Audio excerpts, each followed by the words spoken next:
Alright, go, go, go, go, go. Lonzo. LeBron. 3 ball. Bang! Come on! If you guys like playing NBA 2K or any type of basketball game, and you want to see the games actually in person, go see a Warriors game, go see a Laker game, any game that you want to go to, make sure to use the app SeatGeek. I just recently became an ambassador for their SeatGeek team. SeatGeek is an app that takes the confusion out of buying tickets. On the app, they have a 0 out of 10 score on each ticket to let you know if you're getting a good or bad deal. Good means green, and then of course a bad ticket price will come up with a red icon. Plus, my viewers, you guys will get $20 off your first ticket purchase with my code VROB. That's all caps and VROB, no spaces. Click the link in the description below. That will lead you to get your first purchase on SeatGeek.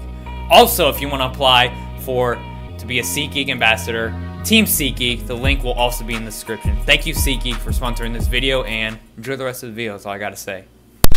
What is going on, y'all? OVO here, and today, what we got going on, we are reacting to a video by, let me see who made this video. The real reason why the Houston Rockets will not make, or will be a fail in 2019. I'm excited for this. Shout out to, wait, sorry, I'm kind of lost right now. Shout out to Supreme J, producer. He has 2.3K subs with the link in the description to the virtual video. Can you guys believe it is August 1st? It's the 8th month of the year, y'all. We are 4 months away until 2019. Isn't that crazy? But without further ado, man, let's get this started. Why the Rockets will fail in 2019. Let's get this started, man. 3, 2, 1, let's get it. Go subscribe, by the way. Or you can subscribe to my channel. Yeah, the Rockets are an interesting team. Now, as you may know, the Rockets and Warriors Western Conference Finals matchup was the real NBA Finals this year. I hate where the that. Rockets were able to take the Warriors to 7 games. Although they lost, somehow the Rockets managed to do the unimaginable. They went to Oakland, where the Warriors had not lost in the playoffs since that game in 2016, and turned the game ugly and forced their opponents to be uncomfortable while erasing a 12-point lead in the last 11 minutes. Right. Then they went home and won again, with Chris Paul making impossible shots and proving that he deserved his status as one of the greatest point guards and competitors to ever live. 2 critical defeats in a row was new territory for the Warriors, who hadn't suffered such an embarrassment since they blew a 3-1 lead against the Cavaliers. But the victory came at the cost of Chris Paul's hamstring injury for the Rockets, even though the Warriors were without Andre Iguodala and had several other players injured. Paul's injury tipped the series highly in their favor. The Rockets' season would eventually come to an end as they missed 27 straight 3-pointers against the Warriors. Oh my God. After winning, the Warriors will go to the NBA Finals to sweep a badly put together Cleveland Cavaliers team. Once free agency hit, the Rockets had 2 goals to accomplish. 1 was to keep their main pieces together. 2 was to add more depth and pieces to their team. With that in mind, the reason the Houston Rockets were able to compete with the Golden State Warriors this year was because they added defensive presence to their team. But with moves they made this offseason, their situation may have already changed too much for the Rockets to pretend they're the same team as last year. Trevor Ariza is gone. The Rockets' 3-and-D wing, who took a tough assignment and shot nearly 37% from 3 last season, spurned Houston and agreed to a 1-year, $15 million deal with the Phoenix Suns. He was a great 3 option. Free agency. Apparently, he wasn't the Rockets' first priority, and it burned them. Chris Paul agreed to re-sign with the team on a 4-year, $160 million maximum deal. It was the rare occasion in which losing a role player felt more consequential than retaining one of the biggest stars in the league.